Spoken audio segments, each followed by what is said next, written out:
ഇന്ന് നമ്മൾ കോവളത്താണുള്ളത്. കോവളത്തുനിന്ന് കോവളം എത്തണ്ട, അതിന് തൊട്ട് മുമ്പായിട്ടാണ് ഈ ലൊക്കേഷൻ. ടേസ്റ്റ് ഓഫ് കേരള എന്നാണ് പേര്. നമുക്ക് ഇതിന്റെ വിഷ്വൽസ് എല്ലാം നിങ്ങൾ കാണുന്നുണ്ടല്ലോ അല്ലേ. നമ്മളിവിടെ ഒരു ചെറിയ സമുദ്ര സദ്യ കഴിക്കാനായിട്ടാണ് വന്നത്. അടിപൊളി ആംബിയൻസ് ഉണ്ട്, സംഭവങ്ങളെല്ലാം കിടലാണ്.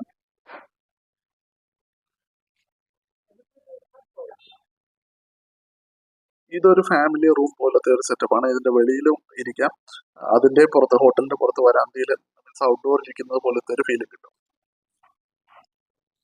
നമ്മുടെ സമുദ്ര സദ്യയാണ് വരുന്നത്.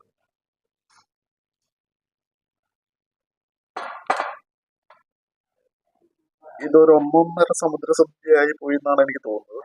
ഇത്രയും മീൻ ഐറ്റംസ് കഴിച്ചു കഴിയുമ്പോഴത്തേക്കും നമ്മളൊരു പരുവാവുമല്ലോ.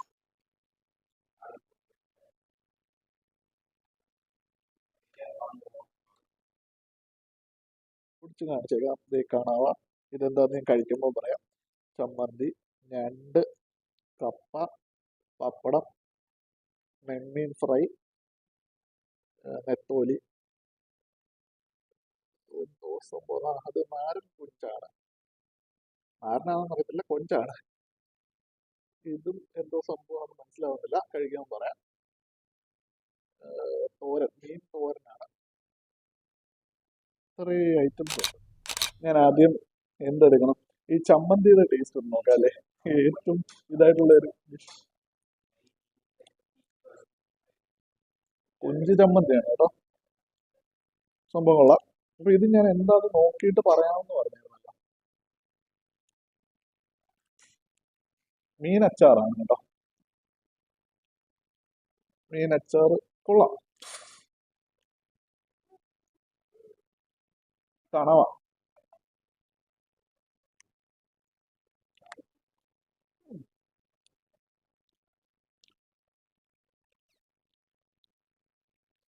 ഓരോ ഫിഷിനും അതിൻ്റെതായ ഒതന്റിക് ആയിട്ടുള്ള ടേസ്റ്റ് ഉണ്ടെന്ന് എനിക്ക് തോന്നുന്നു. കാര്യം ഓരോന്നും നല്ലൊരു ഫ്ലേവറും നല്ലൊരു ടേസ്റ്റ് വരുന്നുണ്ട്. നമുക്ക് ഈ നെയ്മീൻ്റെ ഫ്രൈ ഒന്ന് ട്രൈ ചെയ്ത് നോക്കാം. ഫ്രൈ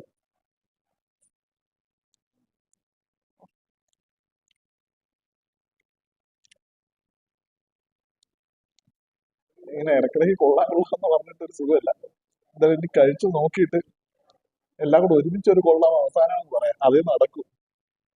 ഇത് എന്തുവാന്ന് എനിക്ക് മനസ്സിലായില്ല.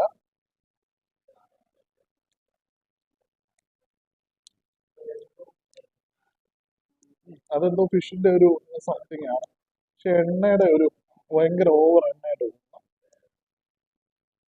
നെത്തോലി. നെത്തോലിയൊക്കെ ഓക്കെ. നമ്മുടെ ഒരു കൊഞ്ച് നൽകാം. കൊഞ്ച് കഴിച്ചു നോക്കട്ടെ, അപ്പോഴല്ലേ അറിയും.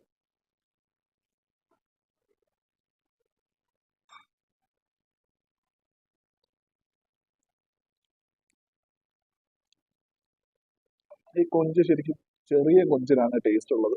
വലിയ കൊഞ്ച് വരുന്ന കൊഞ്ചിന് അത്രയും ടേസ്റ്റ് വരുന്നില്ലെന്നാണ് എൻ്റെ അഭിപ്രായം. പക്ഷെ ഇത് കൊള്ളാം, മസാലയൊക്കെ കുഴപ്പമില്ല.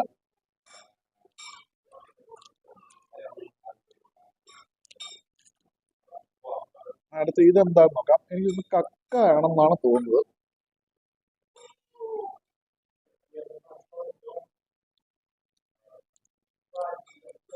അതെ അതെ, കക്കയാണ്.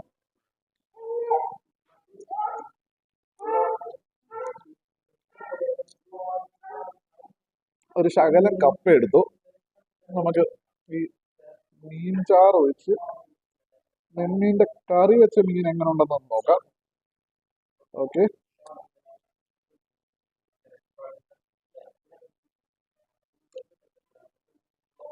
മുളക് കറിയാണ്.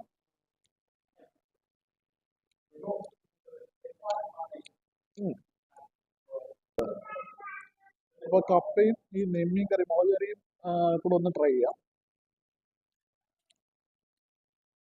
ഓക്കെയാണ്. ഇനി മെയിനായിട്ട് ട്രൈ ചെയ്യേണ്ടത് നമ്മുടെ ഞണ്ട്. ട്രൈ ചെയ്തില്ല. നെമ്മീൻ്റെ തന്നെ തേങ്ങ അരച്ച ഒരു കറി കൂടെ ഉണ്ട്. ഇത് രണ്ടും ട്രൈ ചെയ്യാമെന്ന് വിചാരിക്കുന്നു. അപ്പോൾ ബേസിക്കലി കുറച്ച് റൈസ് എടുക്കുകയാണ്. ഇത്രയും റൈസ് ഞാൻ കഴിക്കാൻ ഉദ്ദേശിക്കുന്നുള്ളൂ. ഞാൻ ഒരു ഡയറ്റിലാണ് ആക്ച്വലി. അങ്ങനെ അതിലേക്ക്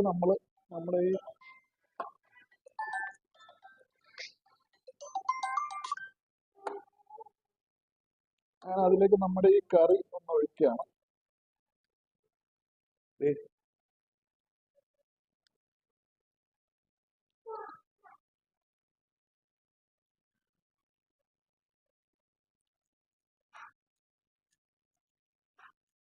ഇത് മറ്റേതിനെക്കാട്ടി കുറച്ചുകൂടെ ബെറ്റർ ആണെന്ന് തോന്നുന്നു. കാര്യം ഇതില് ശരിക്കും മസാല നല്ലപോലെ പിടിച്ചിട്ടില്ല. കാര്യം ഇപ്പോഴും എങ്ങാണ്ട് വെച്ച കറിയാണെന്ന് തോന്നുന്നു. കുറച്ച് സമയം കഴിയുമല്ലോ മസാലയൊക്കെ പിടിച്ചു വരാനായിട്ട്.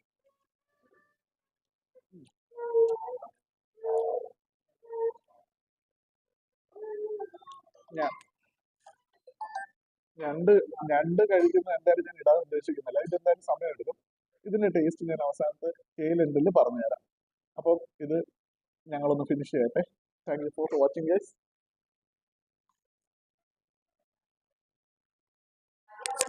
ഇനി നമ്മൾ ഓരോന്നായിട്ട് സ്വസ്ഥമായിട്ട് ട്രൈ ചെയ്യാം.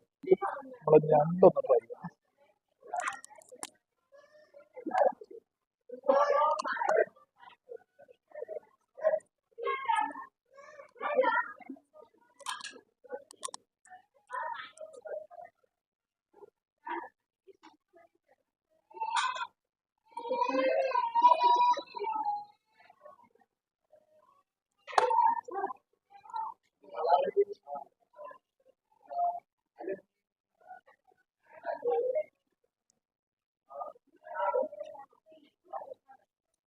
അതിൻ്റെ ഇടയ്ക്ക് ക്യാമറ ഒന്ന് സ്ലൈഡ് ചെയ്ത് താഴെ ഉണ്ട്. ക്യാമറ അല്ല, ഫോൺ.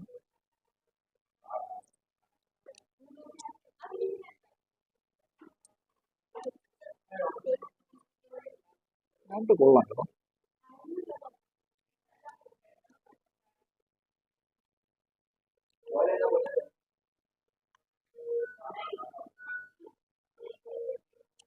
നേരത്തെ എടുത്തതിൽ ഒരു മിസ്റ്റേക്ക് സംഭവിച്ചു. ഒരു ഇത് തോരനാണ്, ഇത് കണവേറെ തോരനായിരുന്നു കേട്ടോ.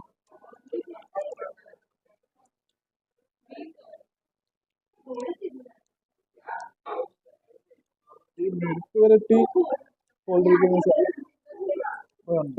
ഇതും ഫിഷ് ഐറ്റം തന്നെയാണ്.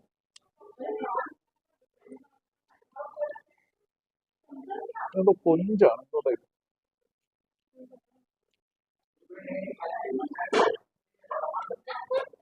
അങ്ങനെ ഒരുവിധം നമ്മളെല്ലാം ഫിനിഷ് ചെയ്തിട്ടുണ്ട്.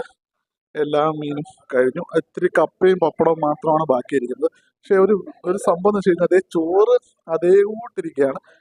2 പേർക്ക് കഴിക്കാം എന്നൊക്കെയാണ് അവർ പറഞ്ഞത്. എനിക്കത് തോന്നുന്നില്ല. 3 പേരെങ്കിലും വേണം ഇത്രയും കൂടെ കഴിച്ചു തീർക്കാനായിട്ട്. അപ്പോൾ ഇത്രയും ഫിഷ് ഐറ്റംസ് കഴിച്ച് തീർന്നപ്പോൾ തന്നെ നമ്മുടെ വയറ് നിറഞ്ഞു.